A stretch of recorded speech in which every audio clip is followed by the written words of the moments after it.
Hello everyone, welcome to our channel. तो friends, आज की इस वीडियो में हम लोग मेलनोवस्की से रिलेटेड जितने भी इम्पोर्टेंट पॉइंट्स हैं, उनके जो थ्योरी हैं, उनके कॉन्सेप्ट, उनके बुक्स वगैरह सभी को डिस्कस करेंगे। और मेलनोवस्की हमारे एनटीए नेट का जो सिलेबस है उसमें दिया गया है, तो आप लोगों ने अगर नहीं देखा तो आप देख सकते हैं वीडियो। और वीडियो आप अंत तक देखिएगा और कमेंट करके ज़रूर बताइएगा वीडियो आपको कैसा लगा। और इसके अलावा अगर आप चैनल पर फर्स्ट टाइम आए हैं तो प्लीज़ चैनल को सब्सक्राइब कर लीजिए और बेल आइकन प्रेस करना मत भूलिएगा। तो चलिए वीडियो स्टार्ट करते हैं। तो सबसे पहले देखिए, जो मेलनोवस्की है, इनका पूरा नाम क्या है? ब्रोनिस्लाव मेलनोवस्की। तो ये कहाँ के थे? तो ये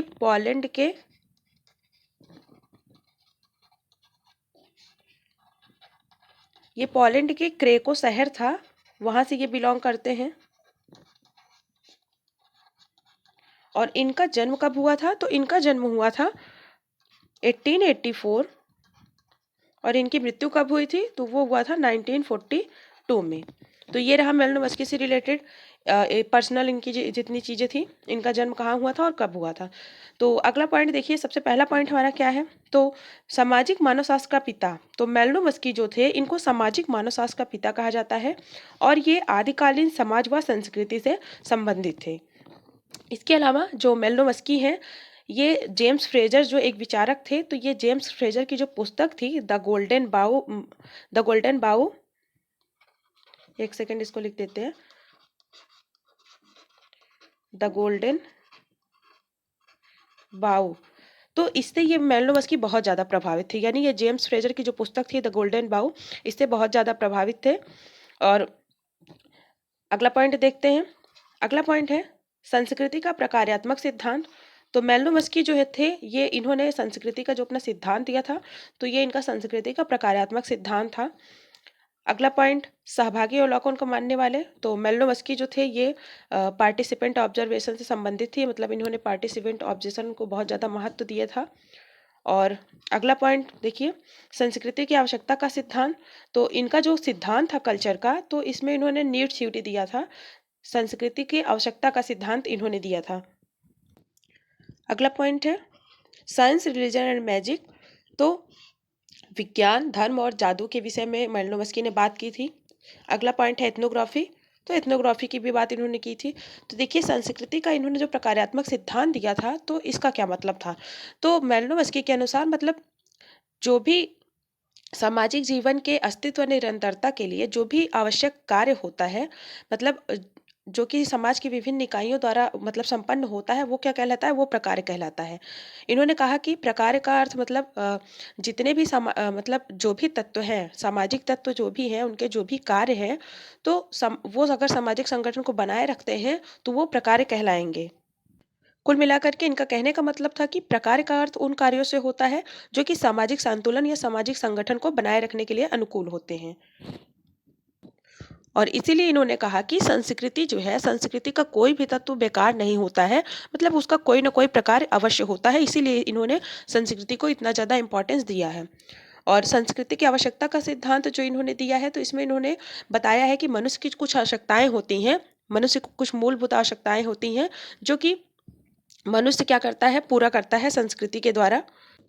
तो इस तरह मेलनोवस्की कहते हैं कि किसी भी संस्कृति का जो अस्तित्व होता है, वो इसी बात पर निर्भर करता है कि वह मानव यानी मनुष्य के किसी काम में आ रहा है या नहीं। और यही जो है मेलनोवस्की का प्रकारवाद है। आगे देखते हैं। अगला पॉइंट जो यहाँ पे है साइंस, रिलीजन एंड मैजिक। तो धर्म और जादू के बारे में मेलनोवस्की ने बात की थी। तो इन्होंने धर्म और जादू का प्रकारवादी सिद्धांत दिया था। इन्होंने धर्म और जादू का प्रकार्यात्मक पक्ष मतलब बताया था। इन्होंने कहा था धर्म क्या है? तो इन्होंने कहा था धर्म किसी न किसी प्रकार की अलौकिक शक्ति में विश्वास हमारा क्या है? धर्म है। और जादू के विषय में इन्होंने कहा था कि जादू में कुछ निश्चित तरीकों से अधिकार स्थापित करके उससे अपने उद्देश्यों या आवश्यकताओं को पूरा करवाया जाता है। और मेलनोवस्की ने धर्म और जादू को मानवीय आवश्यकताओं की पूर्ति के एक साधन के रूप में प्रस्तुत किया था।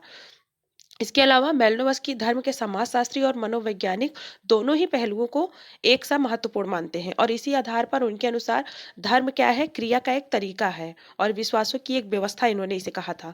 धर्म एक समाजशास्त्री घटना के साथ साथ एक व्यक्तिगत अनुभव भी है। ये सारी चीजें मेलनोवस्की के विचार हैं। और मेलिनोवस्की के जो भी कॉन्सेप्ट हैं उसको हम बहुत ज़्यादा मतलब डिटेल में डिस्कस नहीं कर रहे हैं, ब्रीफ में डिस्कस करेंगे, इसका एक रिवीजन कर रहे हैं बस। तो कुछ चीज़ें हैं जो आपको मतलब जानना ज़रूरी है। जैसे मेलिनोवस्की ने जादू के 2 प्रकार बताए थे, एक काला जादू और एक सफ़ेद जादू।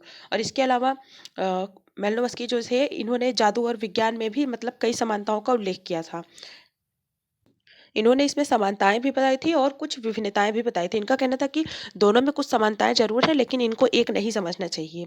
धर्म एक सामाजिक कार्य है, जबकि जादू क्या होता है, एक व्यक्तिक कार्य होता है। और विज्ञान के लिए इन्होंने कहा कि विज्ञान इस विश्वास पर आधारित होता है कि मतलब इसमें अनुभव, प्रयत्न, तर्क सही है, ये सारी चीज़ें होती हैं।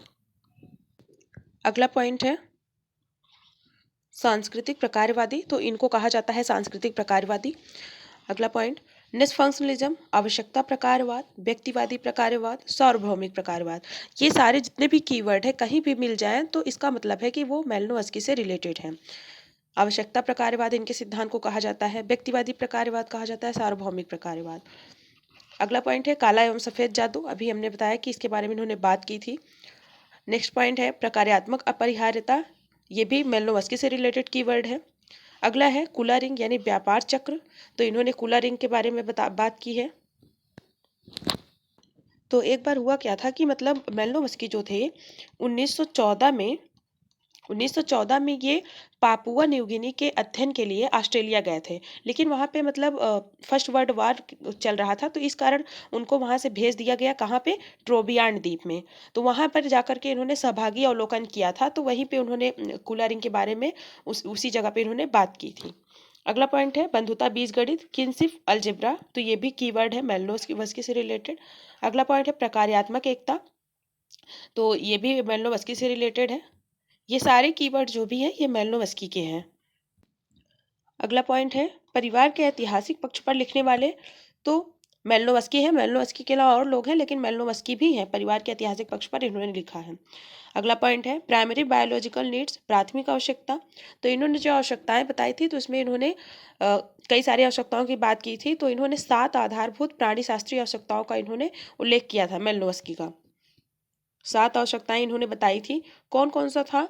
तो इन्होंने पहला बताया था शरीर पोषक, दूसरा बताया था उत्पादक, तीसरा बताया था शारीरिक आराम, चौथा बताया था सुरक्षा, पांचवा बताया था गति, छठवां बताया था वृद्धि और सातवां बताया था स्वास्थ्य संबंधी आवश्यकताएं। तो इन्होंने ये 7 आधारभूत प्राणी शास्त्रीय आवश्यकताएं बताई थी।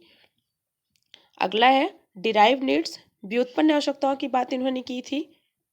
तो पहला इन्होंने प्राणी शास्त्रीय आवश्यकताएं बताई थी 7, उसके अलावा इन्होंने व्युत्पन्न आवश्यकताएं यानी डिराइव नीड्स भी बताई थी। तो इसमें इन्होंने बताया था 4 डिराइव नीड्स इन्होंने बताया था। पहला इन्होंने बताया था सांस्कृतिक संसाधनों का नवीनीकरण यानी अर्थव्यवस्था, दूसरा बताया था नियमित व्यवहारों की आवश्यकता यानी सामाजिक नियंत्रण, तीसरा इन्होंने बताया था मानव संसाधनों का नवीनीकरण यानी शिक्षा, चौथा इन्होंने बताया था शक्ति का संगठन एवं प्रतिस्पर्धा जो कि राजनीतिक संगठन से संबंधित है।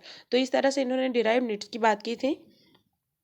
अगला पॉइंट है व्यक्ति की संतुष्टि, तो व्यक्ति की संतुष्टि की बात कौन करता है? तो ये मेलिनोवस्की ही करते हैं। फिर है वर्णात्मक प्रकारवाद, तो इनका जो प्रकारवाद संस्कृति का प्रकारवाद का सिद्धांत है उसको वर्णात्मक प्रकारवाद भी कहते हैं। अगला पॉइंट है सामाजिक सांस्कृतिक मानव शास्त्र में प्रकारवाद के संस्थापक, तो ये कौन है? ये मेलिनोवस्की हैं। उसके बाद अगला पॉइंट है विवाह इकरारनामा है, तो विवाह के संबंध में इन्होंने क्या कहा था? इन्होंने कहा था कि विवाह बच्चों की उत्पत्ति और देखभाल हेतु इकरारनामा है। तो ये कीवर्ड है इकरारनामा, अगर ऐसा कोई कथन पूछा जाता है तो ये मेलिनोवस्की का है। अगला पॉइंट है धर्म और जादू का प्रकारवादी सिद्धांत, तो इसके बारे में अभी हमने बात कर ली कि इन्होंने धर्म और जादू का प्रकारवादी सिद्धांत दिया था और इन्होंने धर्म और जादू में अंतर बताया था, और इसके अलावा इन्होंने धर्म और विज्ञान में समानताएं और अंतर भी बताया था।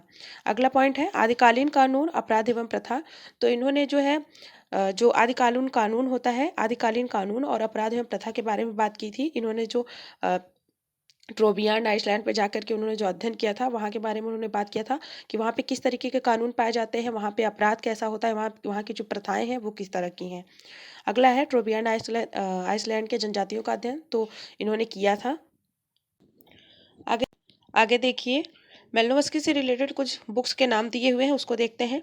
तो पहला जो इनका बुक है crime and custom in savage society, दूसरा बुक है towards a scientific theory of culture, तीसरा है science and culture and other essays, और चौथा है the scientific theory of culture. तो ये इनकी कुछ बुक्स के नाम हैं, आप याद रख सकते हैं। और इसके अलावा इनकी जो सबसे मेन इनका जो थ्योरी था वो था संस्कृति से रिलेटेड, संस्कृति का। तो उसको हम थोड़ा डिटेल में फिर से देख लेते हैं एक बार। तो देखिए, जो मेलिनोवस्की का संस्कृति का सिद्धांत है, तो मेलिनोवस्की का कहना था कि जो संस्कृति है, संस्कृति की अवधारणा को, यानी जो मानव की आवश्यकताएं होती हैं, मानवीय आवश्यकताओं के संदर्भ के बिना उसे नहीं समझा जा सकता है। इनका कहना था कि संस्कृति जो होती है ये प्राप्त आवश्यकताओं की एक व्यवस्था और उद्देश्यमूलक क्रियाओं की एक संगठित व्यवस्था है। मेलिनोवस्की के अनुसार क्या था कि संस्कृति के अंतर्गत जीवन की समग्र तरीके या ढंग आ जाते हैं जो कि व्यक्ति की शारीरिक, मानसिक या अन्य आवश्यकताओं को पूरा करते हैं और उसे प्रकृति के बंधनों से मुक्त करते हैं। तो कुल मिलाकर किनका कहना था कि जो संस्कृति होती है वो मानव की आवश्यकताओं को किसी न किसी तरीके से पूरा करती है, फिर वो चाहे उसकी मानव की शारीरिक आवश्यकताएं हों या मानसिक आवश्यकताएं हों, किसी भी तरह की आवश्यकताएं हों, तो वो संस्कृति के अंतर्गत ही उसे पूरा करते हैं। और इसीलिए मेलिनोवस्की ने संस्कृति को जो है प्रकारवादी परिप्रेक्ष्य में इसे प्रस्तुत किया और संस्कृति को एकीकृत समग्रता यानी इंटीग्रेटेड होल की तरह उसे बताया। और संस्कृति में इन्होंने बताया कि ज्ञान, विकास, मूल्य, सामाजिक संस्थाएं, समूह, सामाजिक संरचना, ये सभी इसमें आ जाते हैं। और इन्होंने जो ट्रोबियान आइलैंड में जनजाति का अध्ययन किया था, तो किस जनजाति का अध्ययन किया था? तो उसका नाम था मेलू जनजाति। इन्होंने मेलू जनजाति का अध्ययन किया था। और इसके अलावा मेलिनोवस्की ने जो कुला एक्सचेंज का इन्होंने बताया था, कुला एक्सचेंज के बारे में, तो उन्होंने बताया कि कुला एक्सचेंज जो है ये एक तरह का प्रकार्य है और ये क्या करता है, लोगों को एकीकृत करने का काम करता है। जो कुला रिंग के बारे में इन्होंने बात की थी, तो वो एक तरह की वहाँ की प्रथा थी इन जनजातियों में। और वो लोग एक तरह का ये कुला एक्सचेंज करते थे और ये इसमें क्या होता था, लोगों में इकट्ठे होने की भावना का विकास होता था। ये लोगों को एकीकृत करता था। तो मेलिनोवस्की के बारे में आज हम इतना ही देखेंगे। बाकी आप लोगों ने बहुत अच्छे से पढ़ा होगा, आप रिवाइज़ कर लीजिएगा अच्छे से। और भी इनके जो कॉन्सेप्ट वगैरह हैं वो डिटेल में आप लोगों ने पढ़ा होगा और ये हम सिर्फ एक रिवाइज़ कर रहे हैं, इसलिए बहुत ज़्यादा डिटेल में नहीं पढ़ेंगे। तो आज के लिए बस इतना ही, मिलते हैं नेक्स्ट वीडियो में। आप अगर आपको वीडियो पसंद आया होगा तो प्लीज़ वीडियो को लाइक शेयर ज़रूर करिएगा और चैनल को अभी तक सब्सक्राइब नहीं किया तो चैनल को सब्सक्राइब कर लीजिए और बेल आइकन प्रेस करना मत भूलिएगा। तो आज के लिए बस इतना ही, मिलते हैं नेक्स्ट वीडियो में। Thank you.